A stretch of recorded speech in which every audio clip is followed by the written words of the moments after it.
Abraham, what is your advice for how to stay where I am in a job so that I can continue to inactivate resistance, but notice less the sexism of my office?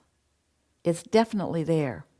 I work in a boys' club, and I don't know it does not serve me to notice it. I don't want to jump away from this job yet because I know I'll take myself with me. However, it doesn't feel nice here. So let's chew on this just a little bit. What you're focused upon is what you would describe as a environment that is permeated with your perception of a particular attitude. Now, we're not saying that the attitude doesn't exist, and we're not suggesting that other women in the same boys' club wouldn't notice it and want to push against it too. We just want to point out the variety that exists on your planet. So there are boys' clubs, there are feminist groups, there are religious groups, there are political groups. All over this spectrum of masterful variety are clusters of perspectives that you must allow to exist.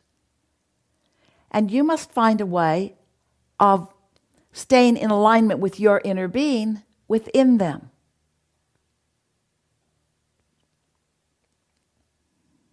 Esther is annoyed by ageism. She remembers going into a restaurant with Jerry a few years ago, and they were eating early, and there were others eating early, and a young person came into the waiting area because the door into the main restaurant was still closed. They were there right before the restaurant opened for business, so to speak. And the young man said, "All right, youngsters, let's get this party started." And Jerry and Esther stood up and smiled at him and left the restaurant. Now, we would encourage Jerry and Esther to stand up, smile at him, and then find the positive aspects of the restaurant and enjoy the wonderful food that is there, and not take offense at his ability or inability to see them in the youthful way they felt.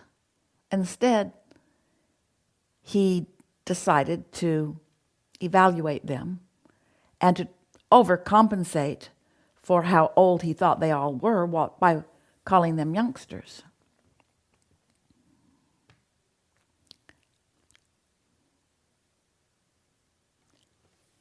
There are so many clusters of perspectives that surround you that if you need to get them to understand your point of view and behave from that understanding, you are going to be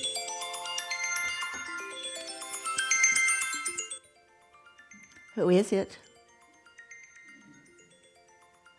It's someone called spam. Spam calls often.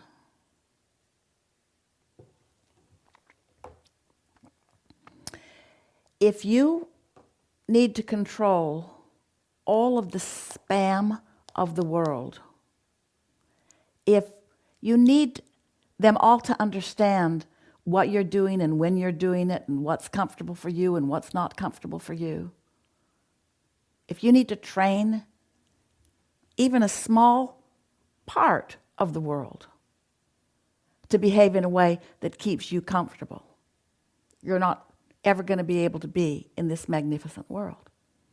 So what are you going to do about the sexism? Understand it? What do you mean understand it?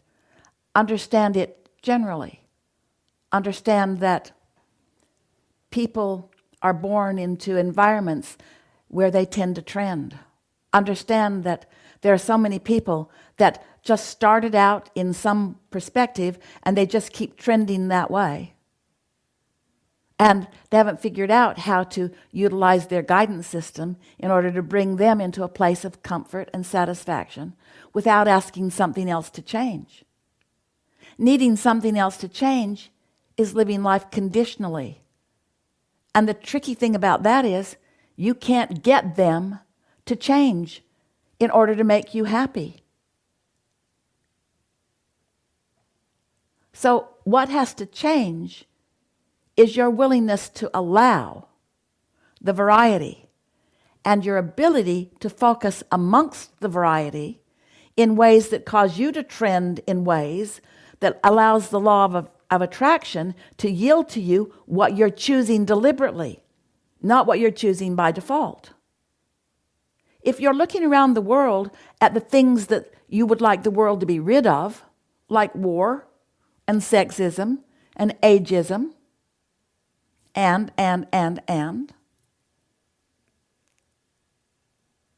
you get yourself backed into a corner of vulnerability and insecurity. And that is not what you intended when you decided to come forth into this physical body. You decided when you came forth into this physical body that the spam is all around. It's all around. And what is spam? Spam, well-timed. Esther restarted her phone during this segment of refreshment because it's been sluggish and then didn't silence it. Is that an accident? Was it inspired? Is it beneficial to this conversation? Is it another example of things always working out? Does it matter at all? Do we need to make a big thing about it? Is it a sign from God? Or are you just among many others with many perspectives of what they think is a good idea, and is their spam what you consider to be spam? Is it their life's purpose? We promise you